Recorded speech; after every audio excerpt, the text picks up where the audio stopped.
Hello students. तो आज का जो हम लोग का वीडियो है वो है बेसिक कॉन्सेप्ट्स ऑफ अकाउंटेंसी, या फिर हम लोग उसको अकाउंटिंग भी बोल सकते हैं या फिर उसको हम लोग अकाउंट्स भी बोल सकते हैं। तो आज का वीडियो में हम ये समझाने वाले हैं कि बेसिक कॉन्सेप्ट्स क्या है अकाउंटिंग का।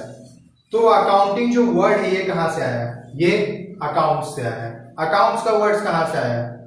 बिजनेस से आया है। तो बिजनेस, जब भी हम लोग बिजनेस कर रहे होते हैं तो बिजनेस में हमारा कुछ बेसिक ट्रांजैक्शंस होता है, जो बेसिक्स हो सकता है, इंटरमीडिएट हो सकता है या फिर वो एडवांस भी हो सकता है। यानी कि बिजनेस का मतलब होता है कि हम लोग का वहां पर रेगुलर ट्रांजैक्शंस हो रहा है, buying and selling of goods and services का, जहां पर ट्रेड भी इन्वॉल्व होता है। तो हम लोग को उन ट्रांजैक्शंस का रेगुलर रिकॉर्ड करना पड़ता है। तो हम लोग को ट्रांजैक्शंस का रिकॉर्डिंग रखना पड़ता है, तो उसको हम लोग बोलते हैं बुक कीपिंग।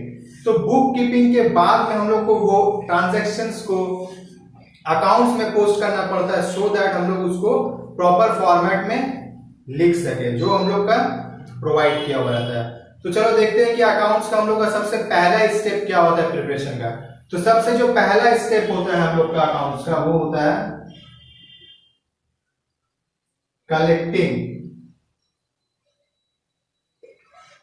तो कलेक्टिंग क्या है? कलेक्टिंग का मतलब ये होता है कि हम लोगों को इंफॉर्मेशन या फिर ट्रांजैक्शंस का जो रिकॉर्ड होता है उसको हम लोग को कलेक्ट करना पड़ता है, क्योंकि हम लोग को उसको अकाउंटिंग प्रोसीड्यूर्स में हम लोग को उसको अपडेट करना है। तो ये हम लोग का पहला स्टेप है कि हम लोग को डेटा कलेक्ट करना पड़ता है। तो सेकंड स्टेप क्या होता है?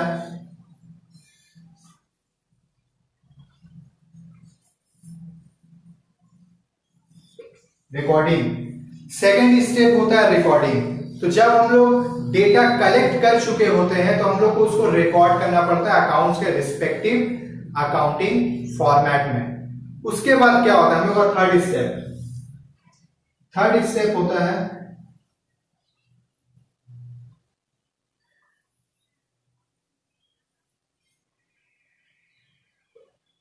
क्लासिफाइंग।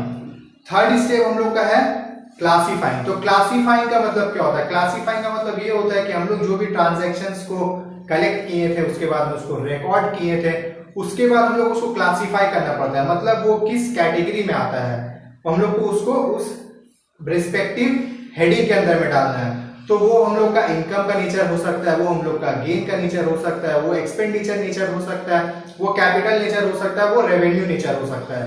तो जब हम लोग ये सब चीजों को क्लासिफाई करते हैं ट्रांजैक्शन को, तो हम लोग उसको बोलते हैं क्लासिफाइंग। उसके बाद जो हम लोग का फोर्थ स्टेप आता है वो है समराइजिंग।